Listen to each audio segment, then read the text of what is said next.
রাত ১টায় হঠাৎ বৃষ্টি শুরু। ছাদ থেকে কাপড় নামাতে গিয়ে দুজনেই ভিজে গেলাম। ছেলে তার শার্ট খুলে আমার ভিজে যাওয়া শাড়ির উপর দিয়ে দিল। মুখোমুখি দাঁড়িয়ে আমার শাড়ি পানি নিংড়ে দিতে দিতে বলল, মা, এই বৃষ্টি যেমন আকাশ থেকে নেমে এসেছে, তেমনি তোমার প্রেম আমার হৃদয়ে নেমে এসেছে। আমি কিছু বলার আগেই সে আমার কাঁধে হাত রেখে বলল, আমি তোমাকে ভালোবাসি, শুধু মা হিসেবে নয়, একজন নারী হিসেবে। এই ভিজে যাওয়া রাতে আমি তোমাকে প্রস্তাব দিচ্ছি, বিয়ে করো আমাকে। বজ্রপাতের আলো তার মুখ দেখলাম। চোখে এমন আগুন যা বৃষ্টিতেও নিভছে না। আমার শরীর কাঁপছিল, ঠান্ডায় নাকি অন্য কারণে বুঝতে পারছিলাম না। ছাদের কোনায় জমা পানিতে আমাদের ছায়া পড়েছিল। রাতের এই নিস্তব্ধতায় শুধু বৃষ্টির শব্দ আর আমার হৃদস্পন্দন। তার কথাগুলো আমার কানে গেঁথে গেল। এমন মুহূর্তের জন্য কি আমি প্রস্তুত? বৃষ্টির ফোঁটায় আমার চোখের জল মিশে গেল।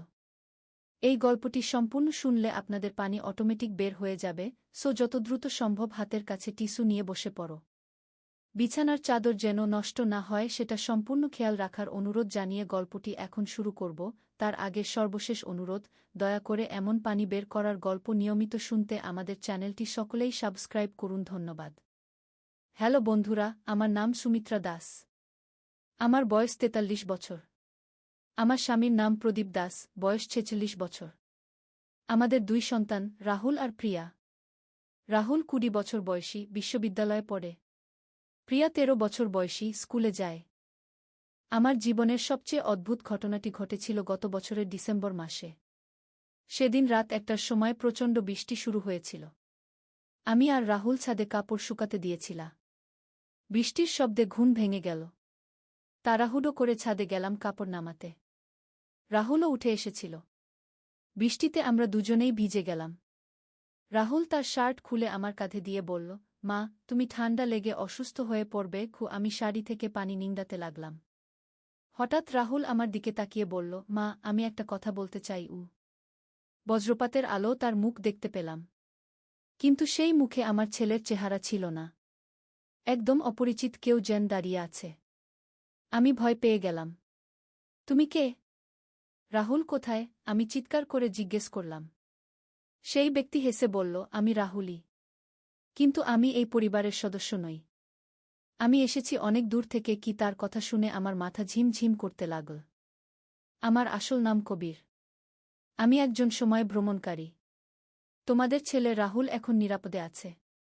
আমি তার শরীর ধার নিয়েছি শুধুমাত্র তোমাদের একটি বার্তা দেওয়ার জন্য। আমি তো পুরোপুরি হতভম্ব হয়ে গেলাম। এসব কি বলছে এই ছেলে? কি বার্তা? আমি কাঁপা গলায় জিজ্ঞেস করলাম। কবির বলল, তোমাদের পরিবারের সাথে একটি প্রাচীন রহস্যের সম্পর্ক আছে। তোমাদের পূর্বপুরুষরা ছিলেন এক গুপ্ত সংগঠনের সদস্য। সেই সংগঠন রক্ষা করত একটি বিশেষ শক্তির উৎস। যুগ যুগ ধরে সেই শক্তি লুকিয়ে রাখা হয়েছে। কিন্তু এখন সময় এসেছে সেটি ব্যবহার করার। আমি ভাবলাম, হয় এই ছেলে পাগল হয়ে গেছে, নয়তো আমি স্বপ্ন দেখছি। কিন্তু তার কথার মধ্যে এমন কিছু ছিল যা আমাকে বিশ্বাস করতে বাধ্য করল। কবির আবার বলল, তোমার দাদির লেখা একটি ডায়েরি আছে। সেটি খুঁজে বের করো। সেই ডায়েরিতে সব গোপন তথ্য লেখা আছে। আমাদের এই পরিবারের উপর একটি বিশেষ দায়িত্ব এসে পড়েছে।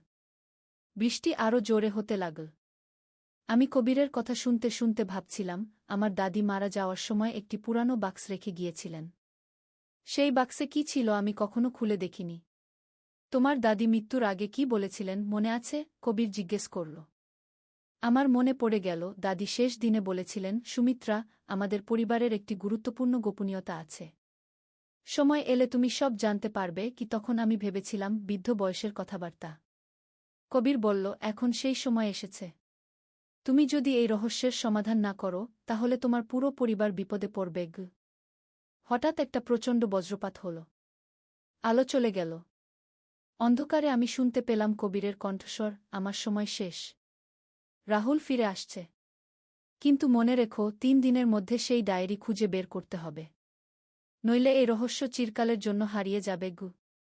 আবার বজ্রপাত। এবার আলো এলে দেখি রাহুল অজ্ঞান হয়ে পড়ে আছে। আমি তাড়াতাড়ি তাকে কোলে নিয়ে নিচে নামলাম। রাহুলের জ্ঞান ফিরলে সে বলল, মা, আমি কিভাবে ছাদে এলাম? আমার তো মনেই নেই। আমি তাকে কিছু বললাম না। পরের দিন সকালেই আমি দাদির পুরানো বাক্স খুঁজে বের করলাম। বাক্সের ভেতর একটি চামড়ার মলাটের ডায়েরি পেলাম। ডায়েরির প্রথম পাতায় লেখা চন্দ্রবংশের গোপন ইতিহাসকু পড়তে শুরু করলাম। জানলাম আমাদের পরিবার আসলে একটি প্রাচীন রাজবংশের বংশধর। আমাদের পূর্বপুরুষরা একটি বিশেষ রত্ন রক্ষা করতেন। সেই রত্নের ক্ষমতা দিয়ে সময় নিয়ন্ত্রণ করা যায়। কিন্তু এই ক্ষমতা অপব্যবহার হলে পৃথিবীতে বিপর্যয় নেমে আসবে। ডায়েরিতে একটি ম্যাপও ছিল। সেই ম্যাপ অনুযায়ী রত্নটি লুকানো আছে আমাদের বাড়ির পেছনের বাগানে একটি পুরানো আমগাছের নিচে। আমি প্রদীপকে সব বললাম। প্রথমে সে বিশ্বাস করল না, কিন্তু ডায়েরিটা দেখে সেও অবাক হয়ে গেল। ডায়েরিতে আমাদের পরিবারের অনেক পুরানো ছবিও ছিল, এমনকি আমার দাদার দাদার ছবিও। রাহুল আর প্রিয়াকেও আমরা সব বললাম। তারা শুরুতে রোমাঞ্চিত হলেও পরে ভয় পেয়ে গেল। রাহুল বলল, মা, কবির নামে সেই লোক আবার আসতে পারে কি? আমরা সিদ্ধান্ত নিলাম রত্নটি খুঁজে বের করব। সেই রাতেই আমরা সবাই মিলে বাগানে গেলাম। আমগাছের নিচে খোঁড়াখুঁড়ি শুরু করলাম। প্রায় 3 ফুট খোঁড়ার পর একটি ধাতুর বাক্স পেলাম। বাক্স খুলতেই একটি নীল রঙের রত্ন দেখতে পেলাম। রত্নটি নিজে থেকেই আলো দিচ্ছিল। আমরা সবাই মুগ্ধ হয়ে তাকিয়ে রইলাম। হঠাৎ রাহুলের মুখ আবার পরিবর্তন হল। কবির ফিরে এসেছে। সে বলল, তোমরা রত্ন পেয়ে গেছ। এখন তোমাদের দায়িত্ব হল এটি রক্ষা করা। কিন্তু সাবধান, অনেক শত্রু এই রত্নের খোঁজে আছে কি? প্রদীপ জিজ্ঞেস করল, কিভাবে রক্ষা করব? কবির বলল, প্রতি পূর্ণিমা রাতে এই রত্ন সক্রিয় হয়। সেই সময় তোমাদের একজনকে এর কাছে পাহারা দিতে হবে। আর যদি কোনো অপরিচিত ব্যক্তি এই রত্নের কাছে আসার চেষ্টা করে, তাহলে একটি বিশেষ মন্ত্র বলতে হবে। কবির আমাদের সেই মন্ত্র শেখাল। তারপর বলল, আমি আর ফিরে আসব না। এখন থেকে তোমাদেরই দায়িত্ব। রাহুল আবার অজ্ঞান হয়ে পড়ল। জ্ঞান ফিরলে সে আর কিছু মনে করতে পারল না। সেই রাত থেকে আমাদের জীবন পুরোপুরি বদলে গেল। আমরা নিয়মিত রত্নটির দেখাশোনা করতে লাগলাম। প্রতি পূর্ণিমায় আমাদের মধ্যে একজন না একজন রত্নের কাছে থাকি। প্রথম পূর্ণিমার রাতে একটি অদ্ভুত ঘটনা ঘটল।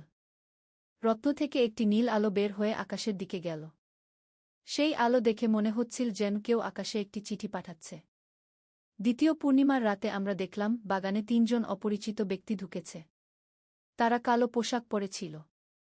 আমি তাড়াতাড়ি সেই মন্ত্র বললাম। মন্ত্র বলার সাথে সাথে রত্ন থেকে একটি শক্তিশালী আলো বের হল। সেই আলোর তাপে 3 জনই পুড়ে ছাই হয়ে গেল। এভাবে মাস 3 কেটে গেল। হঠাৎ একদিন দেখি প্রিয়া অসুস্থ হয়ে পড়েছে। ডাক্তাররা বলল তার শরীরে একটি অদ্ভুত শক্তি কাজ করছে। এই শক্তি রত্নের প্রভাব। আমরা বুঝলাম রত্নের কাছাকাছি থাকার কারণে আমাদের পরিবারের মধ্যে পরিবর্তন আসছে। রাহুলও কিছু অস্বাভাবিক ক্ষমতা পেয়েছে। সে অন্যের মনের কথা শুনতে পারে। একদিন রাহুল আমাকে বলল, মা, আমি একটি দর্শন পেয়েছি। আমাদের রত্নটি চুরি হয়ে যাবে এবং চোর হবে আমাদের পরিবারেরই কেউ। আমি তো অবাক হয়ে গেলাম। কে চুরি করবে? রাহুল বলল, আমি স্পষ্ট দেখিনি, কিন্তু সেই ব্যক্তির হাতে আমাদের পারিবারিক আংটি ছিল। আমাদের পারিবারিক আংটি শুধুমাত্র প্রদীপের কাছে আছে। আমি প্রদীপকে সন্দেহ করতে পারছিলাম না, কিন্তু রাহুলের দর্শন মিথ্যা নয়। সেই রাতে আমি প্রদীপের উপর নজর রাখলাম। মধ্যরাতের দিকে দেখি প্রদীপ উঠে বাগানের দিকে যাচ্ছে। আমি চুপচাপ তার পিছু নিলাম। দেখি প্রদীপ রত্নের কাছে গিয়ে কি যেন বলছে। রত্ন থেকে একটি কালো ধোঁয়া বের হল। সেই ধোঁয়া প্রদীপের শরীরে ঢুকে গেল। আমি বুঝলাম প্রদীপ কোনো শয়তানি শক্তির প্রভাবে পড়েছে। আমি তাড়াতাড়ি সেই মন্ত্র বলতে শুরু করলাম। মন্ত্রের প্রভাবে প্রদীপের শরীর থেকে সেই কালো ধোঁয়া বের হয়ে গেল। প্রদীপ অজ্ঞান হয়ে পড়ল। জ্ঞান ফিরলে সে কিছুই মনে করতে পারল না। কিন্তু আমি বুঝে গেলাম এই রত্ন শুধু ভাল শক্তিই দেয় না, মন্দ শক্তিও আকর্ষণ করে। পরের দিন আমি সবাইকে ডেকে বললাম, আমরা এই রত্ন এখানে রাখতে পারব না। এটি আমাদের পরিবারের জন্য বিপজ্জনক হয়ে উঠছে। রাহুল বলল, তাহলে কি করব মা? আমি ডায়েরিটা আবার পড়লাম। দেখলাম আমার দাদি লিখেছেন, যদি কখনো রত্ন বিপজ্জনক হয়ে ওঠে, তাহলে এটি ফিরিয়ে দিতে হবে সেই স্থানে যেখান থেকে এটি এসেছিল। আমি পরের পাতায় দেখলাম রত্নটি এসেছিল হিমালয়ের একটি গুপ্ত মন্দির থেকে। সেই মন্দিরের ঠিকানাও লেখা ছিল। আমরা সিদ্ধান্ত নিলাম হিমালয়ে যাব। কিন্তু এটি একটি বিপজ্জনক যাত্রা হবে। রাহুল বলল, মা, আমি একা যাব। তোমরা সবাই এখানে থাকো গো। আমি বললাম, না, আমরা সবাই একসাথে যাব। এটি আমাদের পারিবারিক দায়িত্ব। আমরা পরের সপ্তাহেই হিমালয়ের উদ্দেশ্যে রওনা দিলাম। সাথে নিয়ে গেলাম রত্ন আর ডায়েরি। যাত্রাপথে অনেক বিপদের সম্মুখীন হলাম। পার্বত্য অঞ্চলে একবার আমাদের গাড়ি নষ্ট হয়ে গেল। রাতে বনে থাকতে হল। সেই রাতে কিছু বন্যপশু আক্রমণ করেছিল। কিন্তু রত্নের শক্তিতে আমরা রক্ষা পেয়েছিলাম। অবশেষে আমরা সেই মন্দিরে পৌঁছালাম। মন্দিরটি খুবই পুরানো। দেখে মনে হচ্ছিল 1000 বছরের পুরানো। মন্দিরের দরজায় একই ধরনের কিছু মন্ত্র লেখা ছিল যা আমরা ডায়েরিতে দেখেছিলাম। মন্দিরে ঢুকতেই দেখলাম একজন সন্ন্যাসী বসে আছেন। তিনি আমাদের দেখে বললেন, তোমরা এসেছ? আমি অপেক্ষা করছিলাম। আমি অবাক হয়ে জিজ্ঞেস করলাম, আপনি কিভাবে জানলেন আমরা আসব? সন্ন্যাসী বললেন, আমি এই মন্দিরের রক্ষক।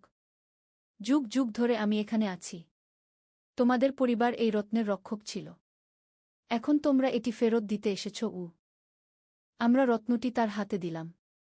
রত্ন তার হাতে যেতেই একটি উজ্জ্বল আলো ছড়িয়ে গেল। পুরো মন্দির আলোকিত হয়ে উঠল। সন্ন্যাসী বললেন, তোমাদের দায়িত্ব শেষ। এই রত্ন এখন আর বিপজ্জনক নয়। তোমরা শান্তিতে ঘরে ফিরে যেতে পারো। আমরা মন্দির থেকে বের হয়ে আসলাম। ফেরার পথে কোনো বিপদ হল না। মনে হচ্ছিল যেন একটি বিশাল বোঝা আমাদের কাঁধ থেকে নেমে গেছে। বাড়ি ফিরে এসে দেখলাম প্রিয়ার অসুস্থতা ভালো হয়ে গেছে। রাহুলের অস্বাভাবিক ক্ষমতাও আর নেই। আমাদের জীবন আবার স্বাভাবিক হয়ে গেল। কিন্তু সেই অভিজ্ঞতা আমাদের পরিবারকে আরও কাছে এনেছে। আমরা বুঝতে পেরেছি পারিবারিক ঐক্যের শক্তি কত বড়। ডায়েরিটা আমি এখনও রেখেছি। মাঝে মাঝে পড়ি। দেখি আরও অনেক গোপন কাহিনী লেখা আছে। হয়তো ভবিষ্যতে আবার কোনো রহস্যের সম্মুখীন হতে হবে। কিন্তু আমি জানি আমাদের পরিবার যে কোনো বিপদের মোকাবিলা করতে পারবে। কারণ আমাদের আছে ভালোবাসা, বিশ্বাস আর ঐক্য। এই গল্প শুনে হয়তো তোমাদের মনে হবে এসব কি সত্যি সম্ভব? কিন্তু বিশ্বাস করো, এই পৃথিবীতে এখনও অনেক রহস্য লুকিয়ে আছে। সেই রাত থেকে আমাদের জীবনে আরও অনেক পরিবর্তন এসেছে। রাহুল বিশ্ববিদ্যালয়ে ইতিহাস নিয়ে পড়াশোনা শুরু করেছে। বিশেষ করে প্রাচীন সভ্যতার ইতিহাস নিয়ে তার আগ্রহ বেড়েছে। আমি মনে করি সেই রহস্যময় অভিজ্ঞতার প্রভাব তার উপর পড়েছে। প্রিয়াও অনেক পরিবর্তিত হয়েছে। সে এখন বই পড়তে ভালোবাসে। বিশেষ করে রহস্য রোমাঞ্চের বই। মাঝে মাঝে সে আমাকে বলে, মা, আমার মনে হয় আমি স্বপ্নে অদ্ভুত জায়গা দেখি। যেন কোনো প্রাচীন প্রাসাদ। প্রদীপও অনেক বদলে গেছে। আগে সে খুব বাস্তববাদী ছিল। কিন্তু এখন সে অতিপ্রাকৃত বিষয়গুলোতে আগ্রহ দেখায়।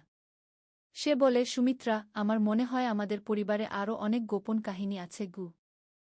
একদিন রাহুল বিশ্ববিদ্যালয়ের লাইব্রেরি থেকে একটি পুরানো বই নিয়ে এসেছিল।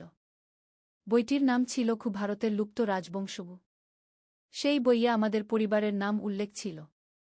বইতে লেখা ছিল চন্দ্রবংশ ছিল একটি রহস্যময় রাজপরিবার। তারা বিশেষ কিছু জাদুকরী ক্ষমতার অধিকারী ছিল। কিন্তু 18 শতকে এই বংশ হঠাৎ নিখোঁজ হয়ে যায়।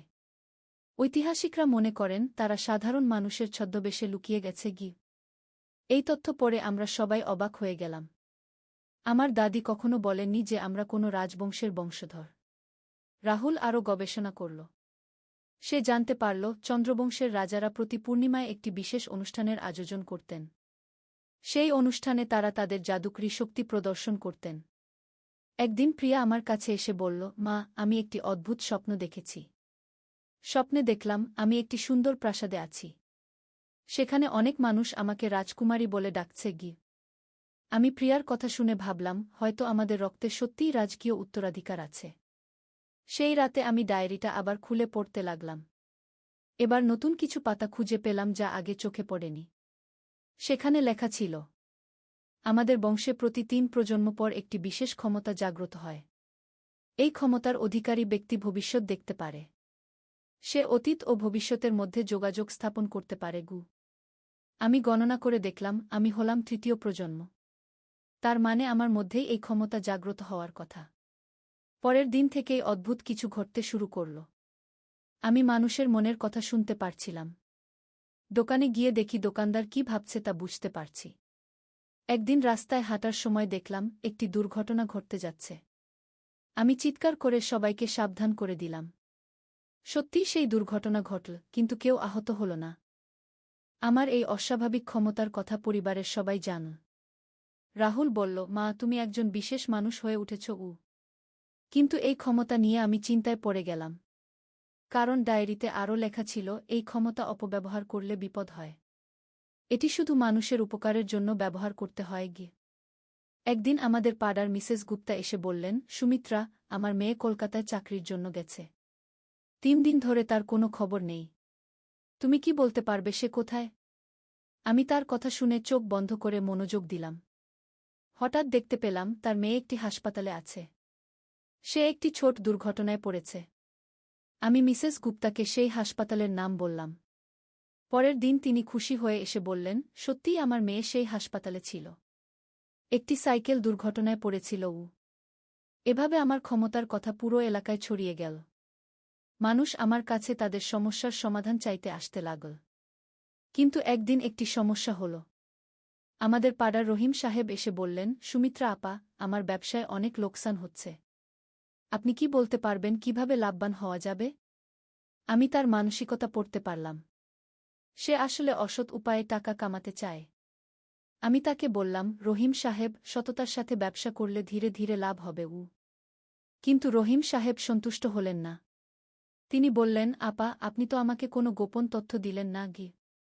আমি বুঝলাম মানুষ আমার ক্ষমতার অপব্যবহার করতে চায়। তাই আমি সিদ্ধান্ত নিলাম, শুধুমাত্র জরুরি ক্ষেত্রেই এই ক্ষমতা ব্যবহার করব। একদিন রাতে আমি একটি ভয়াবহ স্বপ্ন দেখলাম। স্বপ্নে দেখলাম আমাদের শহরে একটি বড় বিপদ আসছে। একটি পুরানো বিল্ডিং ধসে পড়বে। অনেক মানুষ আহত হবে। সকালে ঘুম থেকে উঠেই আমি প্রদীপকে সব বললাম। প্রদীপ বলল, তুমি পুলিশে খবর দাও। কিন্তু পুলিশ আমার কথা বিশ্বাস করবে কেন? তারা ভাববে আমি পাগল। আমি অন্য উপায় ভাবলাম। আমি সেই বিল্ডিং এর মালিকের সাথে দেখা করলাম। তার নাম করিম সাহেব। আমি তাকে বললাম, আপনার বিল্ডিং এর স্ট্রাকচার চেক করান। আমার মনে হয় কোনো সমস্যা আছে। করিম সাহেব প্রথমে রাগ করলেন। বললেন, আপনি কেন আমার বিল্ডিং নিয়ে কথা বলছেন? আমি তাকে বোঝালাম, আমি আপনার ক্ষতি চাই না। শুধু একবার ইঞ্জিনিয়ার দিয়ে দেখিয়ে নিন। করিম সাহেব অনিচ্ছায় রাজি হলেন। ইঞ্জিনিয়ার এসে দেখে বলল, এই বিল্ডিং এর ভিত্তিতে মারাত্মক ফাটল আছে। এটি যে কোনো সময় ধসে পড়তে পারে। করিম সাহেব তাড়াতাড়ি বিল্ডিং খালি করিয়ে দিলেন। 3 দিন পর সত্যিই সেই বিল্ডিং ধসে পড়ল। কিন্তু কেউ আহত হল না। এই ঘটনার পর আমার খ্যাতি আরও বেড়ে গেল। কিন্তু আমি বুঝতে পারলাম এই ক্ষমতা একটি বড় দায়িত্ব। রাহুল একদিন বলল, মা, তুমি এই ক্ষমতা নিয়ে একটি বই লিখতে পারো। অনেক মানুষের উপকার হবে। আমি ভাবলাম হয়তো রাহুলের কথা ঠিক। আমি একটি ডায়েরি শুরু করলাম। সেখানে আমার সব অভিজ্ঞতা লিখতে লাগলাম। একদিন প্রিয়া স্কুল থেকে এসে বলল, মা, আমাদের স্কুলে একটি প্রতিযোগিতা হবে। যে বাচ্চারা তাদের পরিবারের অদ্ভুত কাহিনী বলবে তারা পুরস্কার পাবে। আমি প্রিয়াকে বললাম, তুমি আমাদের পরিবারের গল্প বলতে পারো। কিন্তু সবাইকে বিশ্বাস করাতে হবে না। প্রিয়া প্রতিযোগিতায় অংশ নিল। সে আমাদের পরিবারের রহস্যময় কাহিনী বলল। জাজরা তার গল্প খুব পছন্দ করলেন। প্রিয়া প্রথম পুরস্কার পেল। এভাবে আমাদের পরিবারের গল্প ছড়িয়ে পড়তে লাগল। কিছু মানুষ বিশ্বাস করল, কিছু করল না। একদিন একজন সাংবাদিক আমাদের বাড়িতে এলেন। তিনি বললেন, আমি আপনাদের পরিবারের গল্প নিয়ে একটি প্রতিবেদন লিখতে চাই। প্রদীপ রাজি হল না। সে বলল, আমরা বিখ্যাত হতে চাই না। কিন্তু আমি ভাবলাম, হয়তো আমাদের গল্প অন্য কোনো পরিবারের সাহায্য করতে পারে। আমি সাংবাদিকের সাথে কথা বললাম। সাংবাদিক আমাদের পুরো গল্প শুনে খুব অবাক হলেন। তিনি বললেন, এটি একটি অভূতপূর্ব কাহিনী। আমি এটি পত্রিকায় প্রকাশ করব। পত্রিকায় আমাদের গল্প প্রকাশিত হওয়ার পর অনেক মানুষ আমাদের সাথে যোগাযোগ করল। কেউ কেউ বলল, তাদের পরিবারেও এরকম অদ্ভুত ঘটনা ঘটে। একজন ভদ্রলোক ফোন করে বললেন, আমার দাদুর কাছেও এরকম একটি পুরানো ডায়েরি আছে। সেখানে অনেক রহস্যের কথা লেখা। আমি বুঝলাম, শুধু আমাদের পরিবারেই নয়, আরও অনেক পরিবারে এরকম গোপন কাহিনী আছে। রাহুল এখন এই বিষয় নিয়ে গবেষণা করছে। সে বিভিন্ন পরিবারের সাথে যোগাযোগ করছে। সে একটি বই লেখার পরিকল্পনা করছে। প্রিয়াও এখন বড় হয়েছে। সে বলে, মা, আমি বড় হয়ে এই রহস্যগুলো নিয়ে আরও জানতে চাই গু। আমার মনে হয় আমাদের পরিবারের এই অভিযান এখানেই শেষ নয়। হয়তো ভবিষ্যতে আরও অনেক রহস্যের সম্মুখীন হতে হবে। কিন্তু আমি জানি আমরা যে কোনো চ্যালেঞ্জ মোকাবিলা করতে পারব। কারণ আমাদের আছে পারস্পরিক বিশ্বাস আর ভালোবাসা। এই গল্পটি শুনে তোমরা হয়তো ভাববে, এসব কি সত্যি ঘটতে পারে? আমি বলবো, এই পৃথিবীতে অনেক কিছুই সম্ভব। আমাদের চারপাশে রয়েছে অসংখ্য রহস্য। তোমাদের পরিবারেও হয়তো এরকম কোনো গোপন কাহিনী লুকিয়ে আছে। একটু খোঁজ করে দেখো। তোমাদের দাদা দাদির কাছে জিজ্ঞেস করো। হয়তো তোমরাও কোনো অদ্ভুত আবিষ্কার করতে পারবে। আমার এই অভিজ্ঞতা থেকে আমি শিখেছি, পরিবারের সাথে থাকলে যে কোনো বিপদ মোকাবিলা করা সম্ভব। আর সবচেয়ে বড় কথা হল, অতিপ্রাকৃত শক্তি থাকলেও সেটি সবসময় ভালো কাজে ব্যবহার করতে হয়। আজ যখন আমি এই গল্পটা তোমাদের বলছি, তখন আমার বয়স 50 হতে চলেছে। রাহুল এখন একজন প্রতিষ্ঠিত ঐতিহাসিক হয়েছে। সে তার গবেষণার কাজে আমাদের পারিবারিক অভিজ্ঞতাকে কাজে লাগাচ্ছে। প্রিয়া এখন কলেজে পড়ে। সেও ইতিহাস নিয়ে পড়াশোনা করতে চায়। প্রদীপ এখন অবসর নিয়েছে। সে বলে, সুমিত্রা, আমাদের জীবনে যা কিছু ঘটেছে সবই একটি বিশেষ কারণে। হয়তো আমাদের কোনো বিশেষ দায়িত্ব আছে গি। আমি মাঝে মাঝে ভাবি, সেই রাতের বৃষ্টি থেকে শুরু করে আজ পর্যন্ত যা কিছু ঘটেছে সবই যেন একটি বৃত্তের মতো। একটি ঘটনা আরেকটি ঘটনার সাথে যুক্ত। কিছুদিন আগে রাহুল তার গবেষণার কাজে একটি নতুন আবিষ্কার করেছে। সে জানতে পেরেছে চন্দ্রবংশের মতো আরও কয়েকটি রাজবংশ আছে যারা এখনও গোপনে বেঁচে আছে। তারা সবাই বিশেষ কিছু ক্ষমতার অধিকারী। রাহুল বলেছে, মা, হয়তো একদিন এই সব পরিবার একসাথে মিলিত হবে। তখন একটি বড় কিছু ঘটবে। আমি জানি না ভবিষ্যতে আমাদের জন্য কি অপেক্ষা করে আছে। কিন্তু আমি প্রস্তুত। আমার পরিবার আমার পাশে আছে। আর আমাদের আছে সেই প্রাচীন জ্ঞান যা আমাদের পূর্বপুরুষরা রেখে গেছেন। কখনো কখনো রাতের বেলা আমি ছাদে দাঁড়িয়ে আকাশের দিকে তাকাই। সেই একই ছাদে যেখানে সব শুরু হয়েছিল। মনে হয় যেন কবির এখনও কোথাও আছে, আমাদের দেখাশোনা করছে।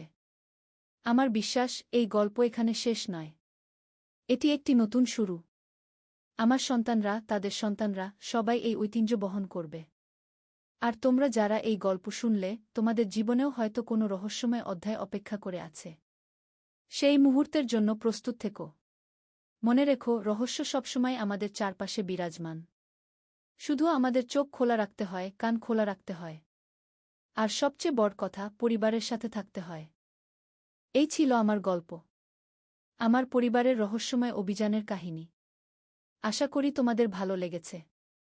আর যদি কখনো তোমাদের জীবনে এরকম কিছু ঘটে, তাহলে ভয় পেজো না। মনে রেখো, প্রতিটি রহস্যের একটি সমাধান আছে। সত্যের আলো। একটি ইসলামিক গল্প। প্রথম অধ্যায়, অন্ধকারে আসার আলো। দিগন্তে সূর্যাস্তের লাল আভা ছড়িয়ে পড়েছে। বাগদাদের পুরাতন মহল্লার সরু গলিপথে হেঁটে যাচ্ছেন আব্দুল করিম। তার বয়স 50-এর কোঠায়, কিন্তু জীবনের দীর্ঘ সংগ্রাম তাকে বুড়িয়ে দিয়েছে।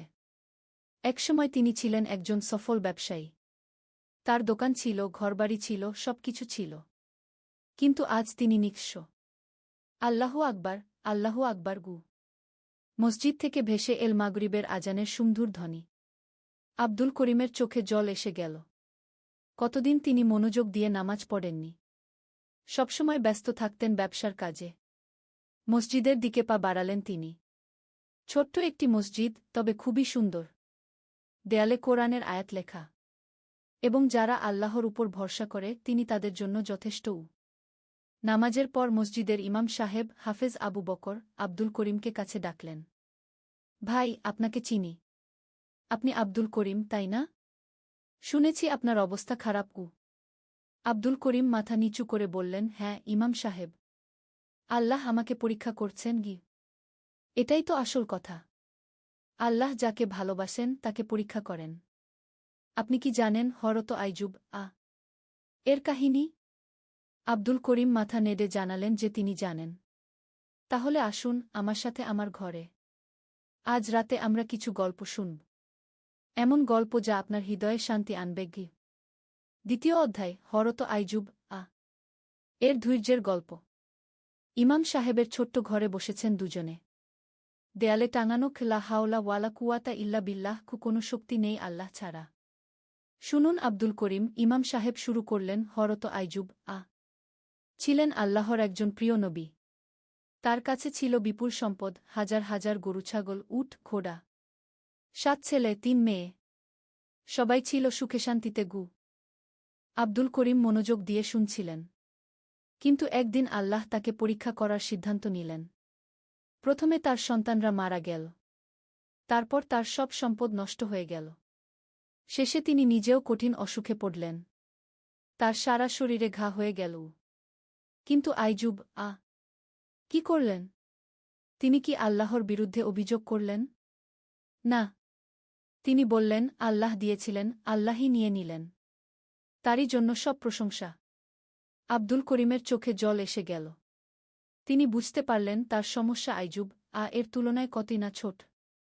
দীর্ঘ 18 বছর তিনি এই কষ্ট সহ্য করলেন। কিন্তু একবারও আল্লাহর উপর থেকে ভরসা হারালেন না। শেষে আল্লাহ তার উপর খুশি হয়ে তাকে আগের চেয়ে দ্বিগুণ সম্পদ দিলেন। নতুন সন্তান দিলেন। সুস্বাস্থ্য দিলেন। এটাই হল ধৈর্যের শক্তি। আব্দুল করিম। আল্লাহ বলেছেন, যারা ধৈর্যধারণ করে তাদের সাথে আল্লাহ আছেন। 3য় অধ্যায়, নতুন দিনের শুরু।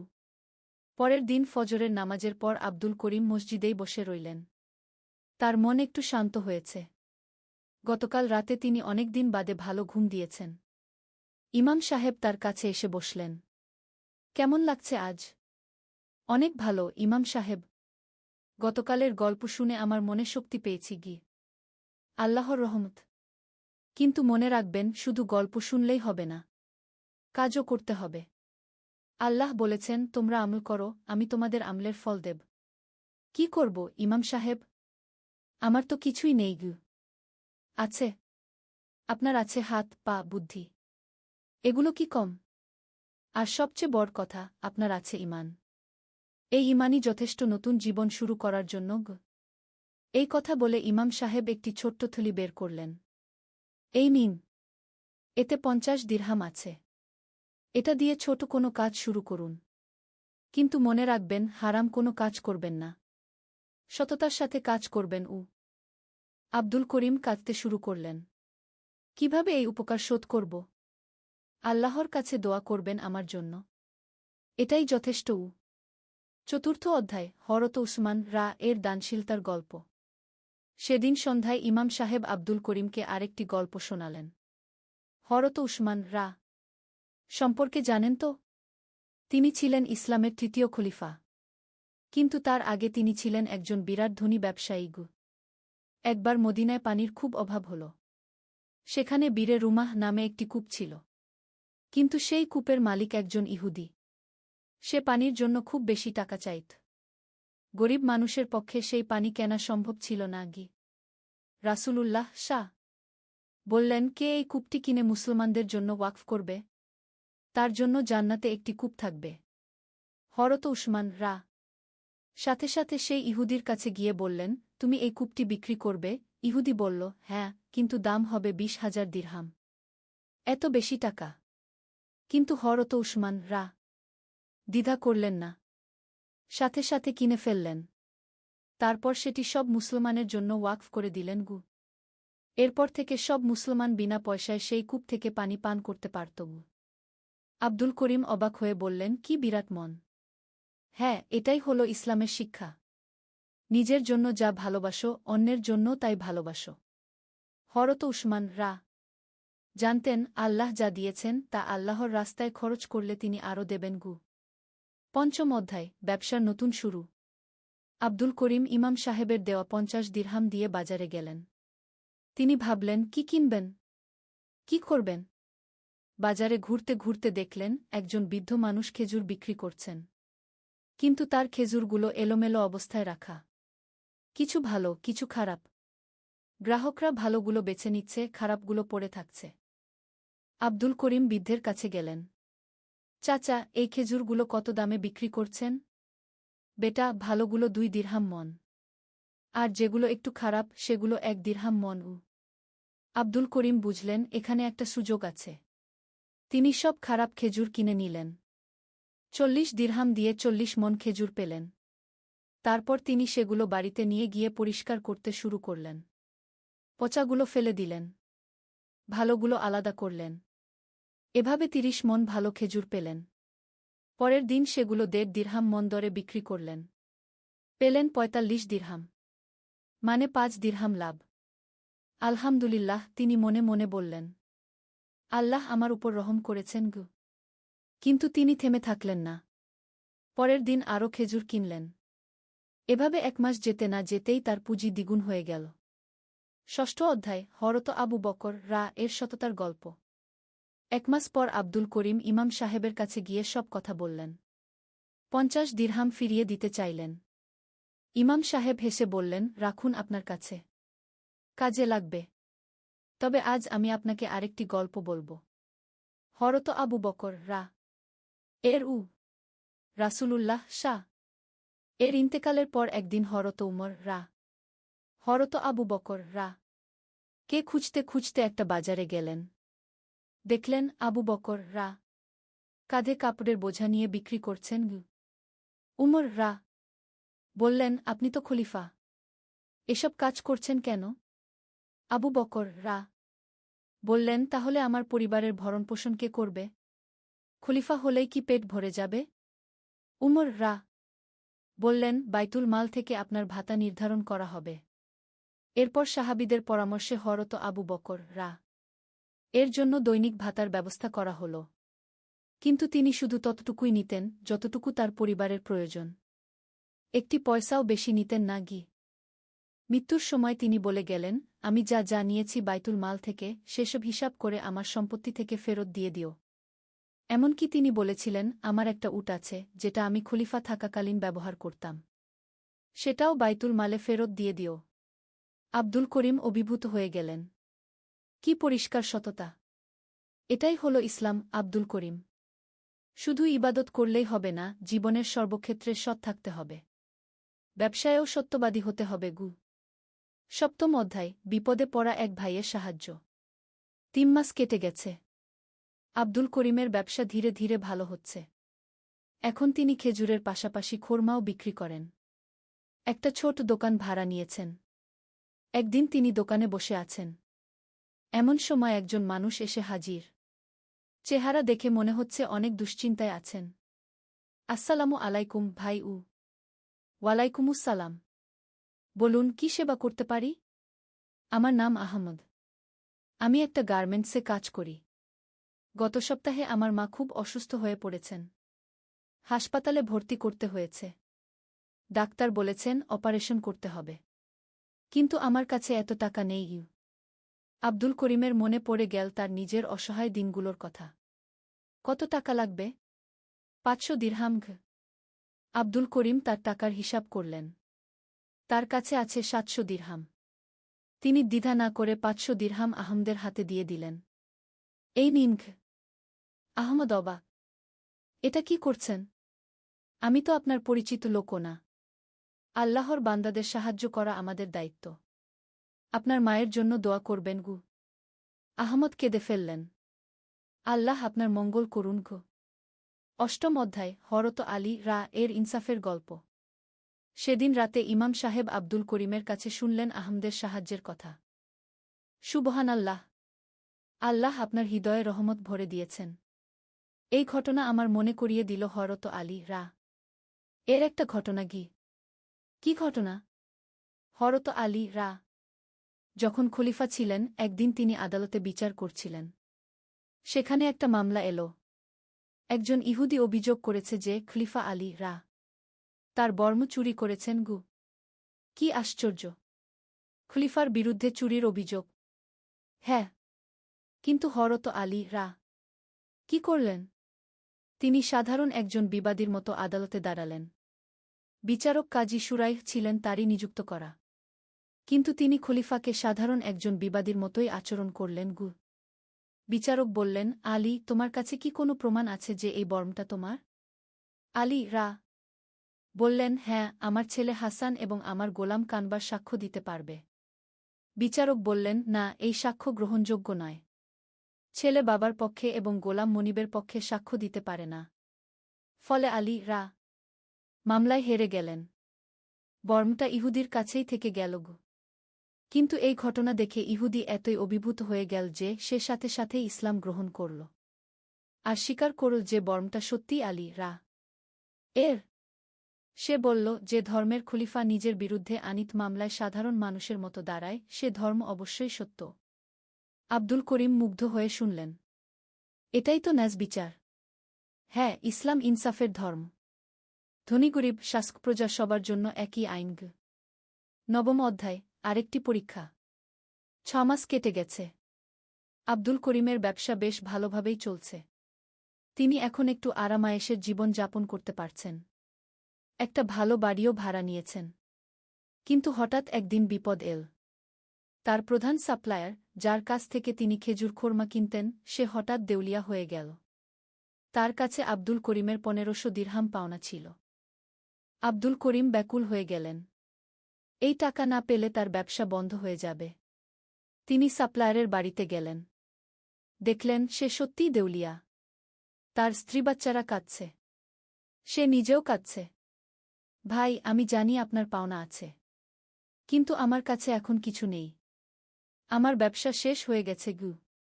আব্দুল করিম দেখলেন এই মানুষটি সত্যি সত্যই অসহায়। তার মনে পড়ল নিজের কষ্টের দিনগুলোর কথা। ঠিক আছে ভাই, আপনি দুশ্চিন্তা করবেন না। টাকার কথা ভুলে যান। আল্লাহ যখন চাইবেন তখন দেবেন গু। সাপ্লায়ার অবিশ্বাস